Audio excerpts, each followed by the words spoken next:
अस्सलाम वालेकुम स्टूडेंट्स।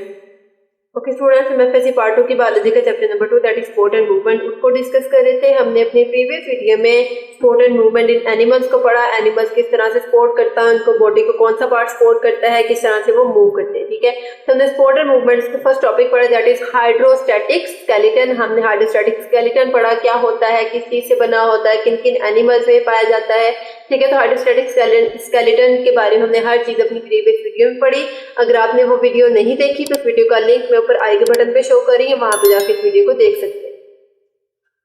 आज का टॉपिक हम स्टार्ट करते हैं दैट इज एक्सोस्केलेटन। एक्सोस्केलेटन क्या है? हार्ड आउटर कवरिंग है विच इंटरनल मसल्स आर अटैच्ड, मतलब कि ऐसी कवरिंग है बॉडी की जो हार्ड होती है और आउटर साइड पे होती है, मतलब कि बहुत ज्यादा हार्ड पोर्शन है बॉडी का, हार्ड ये टच देता है। ठीक है, उसके साथ इसके साथ इंटरनल मसल्स अटैच होते हैं, मतलब कि मसल्स की अटैचमेंट जिस स्केलेटन के साथ होती है उस स्केलेटन को हम कहते हैं एक्सोस्केलेटन। ये क्या है? इनर्ट है और नॉन लिविंग है। इनर्ट का मतलब होता है जो पार्ट मूव ना कर सके उसको इनर्ट कहते हैं, मतलब कि नॉन लिविंग सेल्स है, इसमें नॉन लिविंग सेल्स जो है वो प्रेजेंट होते हैं। इसके बाद अगर हम एक्सोस्केलेटन की लेयर्स की बात करें, लेयर्स ऑफ एक्सोस्केलेटन, तो हम एक्सोस्केलेटन की बेसिकली 2 लेयर्स देखते हैं, एंडोक्यूटिकल और एक्सोक्यूटिकल।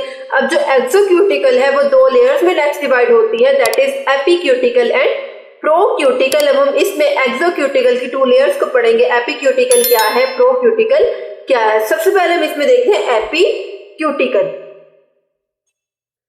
एपिक्यूटिकल it is the outermost layer, मतलब सबसे बाहर वाली लेयर क्या होगी एक्सोस्केलेटन की?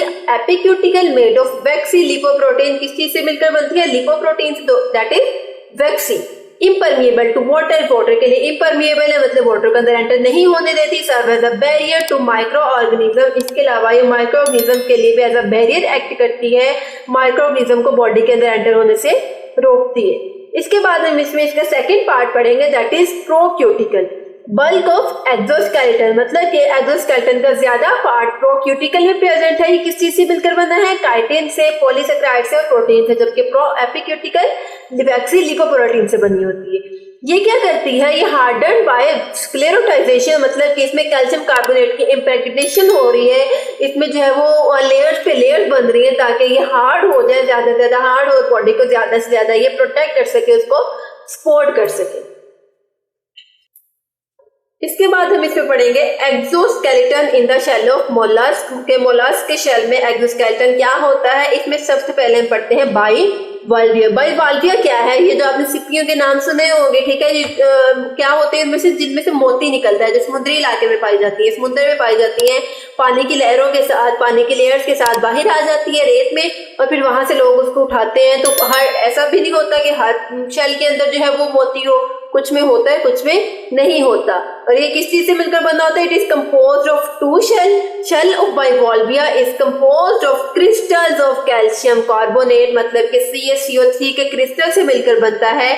और ये कितने शेल्स में होता है? 2 शेल्स में। उसके बाद हम स्नेल में एक्सोस्केलेटन पढ़ेंगे। स्नेल का एक्सोस्केलेटन किस चीज से मिलकर बना होता है? कंपोज्ड ऑफ 1 शेल, जबकि बाइवाल्विया का शेल किससे बना था? 2 शेल से। Shell composed by calcium carbonate like hard minerals, मतलब कि स्नेल बहुत छोटा सा ऑर्गेनिज्म होता है, आपने अक्सर देखा भी होगा, इस शेप का ऑर्गेनिज्म होता है। ठीक है, बहुत छोटा सा होता है, इसमें हार्ड मिनरल्स नहीं होते, मतलब बहुत ज्यादा कम्प्लेक्स अमाउंट ऑफ मिनरल्स नहीं होते। As animal grow the rings on the shell grow at the same time, जैसे जैसे एनिमल ग्रो करता जाता है, 1 साल का होगा तो इसमें 1 रिंग होगा, 2 साल का होगा तो 2 रिंग होगी। इसी तरह जो है, जिस तरह हमने प्लांट्स में पढ़ा था, प्लांट्स की लेयर्स पे लेयर्स बनती जाती है, इससे हम प्लांट्स की एज का जो है वो फाइंड आउट कर सकते हैं। इसी तरह स्नेल की एज भी उसके शेल से फाइंड आउट की जाती है, जितने उसके शेल्स होंगे उतनी ही उसकी एज होगी। इसके बाद हम इसमें आर्थ्रोपोड्स को पढ़ेंगे। मोस्ट कम्प्लेक्स एक्सोस्केलेटन किसमें पाया जाता है? आर्थ्रोपोड्स में। इसमें एक्सोस्केलेटन किस तरह का होता है? इन्वेजिनेशन फॉर्म फ्रॉम ब्रिजेस और बार्स फॉर मसल अटैचमेंट, इसमें बार्स या रिजेस बनती हैं, मतलब कि कुछ ऐसे इन्वेजिनेशंस बन जाती हैं जिनके साथ आके मसल की अटैचमेंट होती है, बॉडी की मूवमेंट होती है।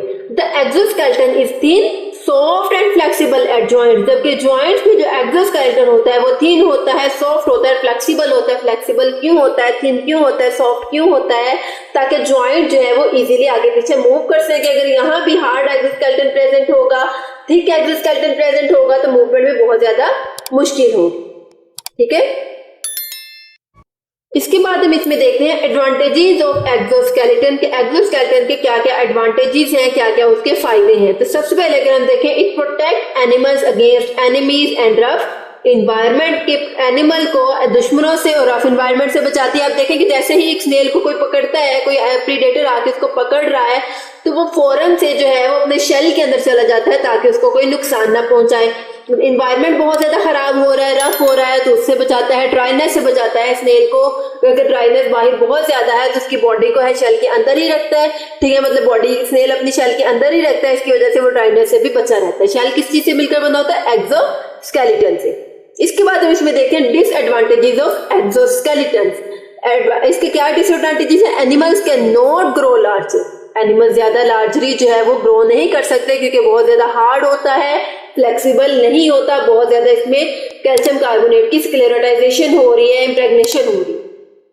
इसके बाद इसके डिसएडवांटेजेस में इसकी में कंडीशन पढ़ेंगे, दैट इज एक्डाइसिस और मोल्टिंग। एक्डाइसिस या मोल्टिंग क्या है कि जब एनिमल्स अपना पुराना एक्सोस्केलेटन रिप्लेस कर देते हैं नए एक्सोस्केलेटन के साथ, मतलब पुराना शेल उतार देते हैं और नया शेल जो है अपने ऊपर ले लेते हैं, इस कंडीशन को हम कहते हैं एक्डाइसिस या मोल्टिंग। ठीक है, इसके बाद हम देखते हैं इसमें स्टेजेस ऑफ एक्टाइसिस या मोल्टिंग के। एक्टाइसिस या मोल्टिंग के प्रोसेस में कितनी स्टेजेस से एनिमल को गुजरना पड़ता है, कितनी स्टेजेस को पास करके वो अपना नया शेल लेगा। स्टेजेस ऑफ एक्टाइसिस, तो जो है एक्टाइसिस के स्टेजेस जो है वो एक्टाइसिस का प्रोसेस 4 स्टेजेस में डिवाइड है। सबसे पहले एंजाइम क्या करेगा, एंजाइम्स आएंगे और ओल्ड एंडोक्यूटिकल को डाइजेस्ट कर लेंगे, उसको खत्म कर लेंगे। फिर क्या होगा, न्यू प्रोक्यूटिकल आएगी और एपिक्यूटिकल आएगी, नई प्रोक्यूटिकल बनेगी और एपिक्यूटिकल बनेगी। ओल्ड एक्सोस्केलेटन स्प्लिट हो जाएगा, उतर जाएगा, टूट जाएगा। फिर new exoskeleton is hardened by deposition of calcium carbonate. नया एक्सोस्केलेटन जो है वो वहां पे आ जाएगा, किसकी डिपोजिशन से वो हार्ड होगा? कैल्शियम कार्बोनेट की। जब एक शेल उतर जाता है, नया शेल आ जाता है, तो एनिमल की ग्रोथ में जो है वो उसको आसानी हो जाती है। इसके बाद हम पढ़ेंगे इसमें major functions of skeletal system के। स्केलेटल सिस्टम के फंक्शंस क्या क्या हैं, सबसे जो मतलब मेन फंक्शंस क्या क्या परफॉर्म करता है, उन फंक्शंस को हम पढ़ेंगे। सबसे पहले हम इसमें पढ़ेंगे सपोर्ट एंड शेप। अगर सपोर्ट एंड शेप की बात करें तो बोन्स क्या करती हैं, बॉडी को सपोर्ट देती हैं। आप देखेंगे मेरे हाथ में इस टाइम बोन्स ना होती तो ना तो मेरे फिंगर्स की कोई शेप होनी थी, ना तो मैंने इस हाथ से पेंसिल को पकड़ सकती थी। ठीक है, bones give support, shape and attachment to muscles. Support भी देती है, शेप भी देती है, और इनके साथ जो टेंडन्स और लिगामेंट्स जुड़े होते हैं, इनके थ्रू ये मसल के साथ भी अटैच हो सकती है। दूसरा फंक्शन क्या परफॉर्म करता है स्केलेटल सिस्टम? प्रोटेक्शन।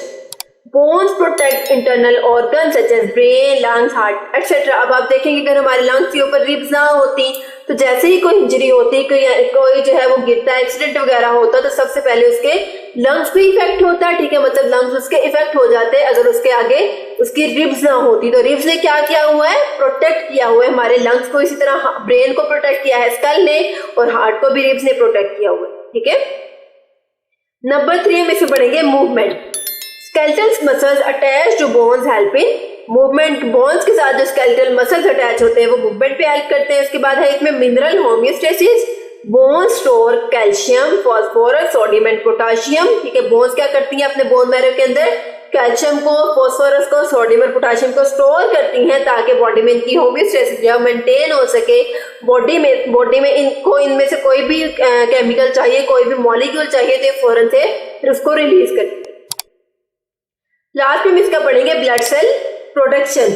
जो रेड ब्लड सेल्स है, व्हाइट ब्लड सेल्स है, ये कहाँ प्रोड्यूस हो रहे हैं? बोन मैरो के अंदर। तो ये भी स्केलेटल सिस्टम का एक पार्ट है, तो ये ब्लड सेल प्रोडक्शन में भी बहुत ज्यादा हेल्प करते हैं। ओके स्टूडेंट्स, तो ये था हमारा आज का टॉपिक। आज हमने एक्सोस्केलेटन को पढ़ा। एक्सोस्केलेटन क्या है, इसमें कौन कौन सी लेयर्स होती हैं, किस तरह से इसकी प्रेगनेशन हो रही है, इम्प्रेग्नेशन हो रही है, स्क्लेरोटाइजेशन किस तरह से हो रही है, एक्सोस्केलेटन के क्या क्या एडवांटेजेस हैं, डिसएडवांटेजेस हैं, और लास्ट में हमने major functions of skeletal systems को पढ़ा।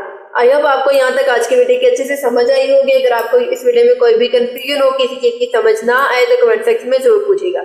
अगर आपको ये वीडियो अच्छी लगे तो चैनल को लाइक कीजिए, सब्सक्राइब कीजिए, साथ ही बेल आइकन के बटन को प्रेस कीजिए। इससे आपको मेरी हर वीडियो का नोटिफिकेशन सबसे पहले देखने को मिलेगा। ओके स्टूडेंट्स, अल्लाह हाफिज।